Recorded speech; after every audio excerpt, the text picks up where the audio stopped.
Selama proses pembangunannya, jembatan ini dikerjakan oleh lebih dari 5.000 pekerja yang berasal dari 19 negara yang berbeda-beda.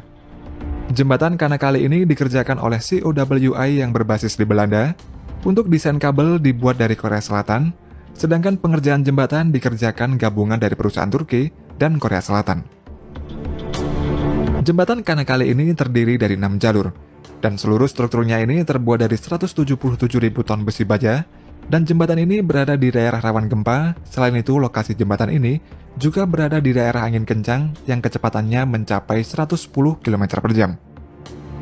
Oleh karena itulah, desain pada bagian tengah dek jembatan sengaja dibuat berlubang, yang berfungsi agar jembatan ini tetap stabil ketika angin bertiup kencang. Dan pada bagian pinggir jembatan, juga diberi pembatas transparan dengan tujuan melindungi kendaraan yang lewat agar aman dari hembusan angin yang sangat kencang. Untuk membangun jembatan yang terpanjang ini, mereka membangun terlebih dahulu dry pool di dekat lokasi dibangunnya jembatan. Dry pool ini dibuat pada area kering yang dikeruk menggunakan berbagai macam alat berat sampai membentuk seperti kolam yang luasnya ini sama dengan luas lapangan sepak bola. Setelah dry pool jadi, bagian dalam dry pool dibuat 2 buah caisson yang masing-masing beratnya mencapai 65.000 ton. Nantinya caisson ini untuk menopang tower utama jembatan di tengah laut. Dan masing-masing caisson tersebut memiliki panjang 83,3 meter, lebarnya 74 meter, dan tingginya 16 meter.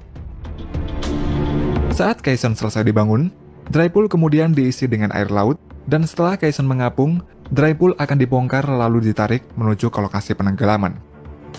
Namun sebelum caisson ini ditenggelamkan, dasar laut tempat caisson ini akan diletakkan diberi lapisan bebatuan kerikil sebanyak 340.000 ton, dan hal ini bertujuan agar ketika terjadi gempa, struktur jembatan akan tetap stabil. Setelah itu, barulah caisson diturunkan ke dasar laut. Kemudian di atas caisson dibangun pondasi beton untuk menopang 2 tower nantinya. Tower pada jembatan Kanakale ini terbuat dari beberapa blok yang ditumpuk. Total blok yang diperlukan untuk masing-masing towernya adalah 32 buah. Blok tower yang sudah jadi, satu persatu dikirim dan dipasang menggunakan floating crane pada bagian bawahnya. Sedangkan untuk sisanya, blok diangkat dan dipasang dengan tower crane sampai memiliki ketinggian 318 meter. Setelah pembangunan tower selesai, setelah itu dilanjutkan dengan pemasangan wire rope atau kabel utama jembatan. Dan wire rope untuk jembatan ini dibuat di Korea Selatan. Wire rope jembatan Kanakale ini terbuat dari 144 kabel strand, dan tiap kabel strand ini terdiri dari 127 kawat baja. Jika ditotal, panjang kabel yang digunakan pada jembatan Kanakale ini memiliki total panjang 162.000 km. Kemudian sebagai penambat wire rope, maka dibangunlah anchor jembatan di kedua ujungnya. Anchor jembatan tersebut memiliki kedalaman 29 meter, dan masing-masing anchor ini memiliki berat 156 ton.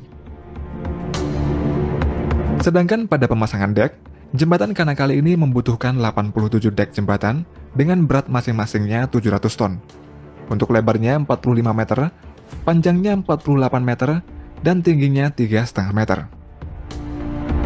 Dek ini dibawa menggunakan kapal tongkang, dan setelah itu dek dipasang pada jembatan menggunakan floating crane ASEAN Hercules III. ASEAN Hercules III merupakan floating crane yang terbesar di dunia yang memiliki panjang 106 meter. Untuk lebarnya 52 meter, dan memiliki kapasitas angkat maksimum hingga 5.000 ton. Dari 87 dek, ASEAN Hercules III ini hanya memasang sebanyak 16 dek jembatan yang berada di bagian tepi jembatan. Sedangkan sisanya diangkat dan dipasang oleh lifting gantry yang berjumlah 8 buah.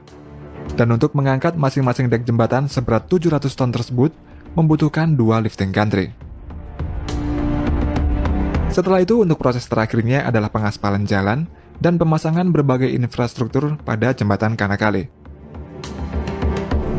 Pembangunan jembatan Kanakale ini menjadi pencapaian Presiden Turki Erdogan yang terbaik selama menjabat di pemerintah. Sebelumnya, dia juga mendapat pujian setelah menyelesaikan proyek Bandara Baru Istanbul, terowongan kereta api, dan jalan raya di bawah Selat Bosporus, Istanbul.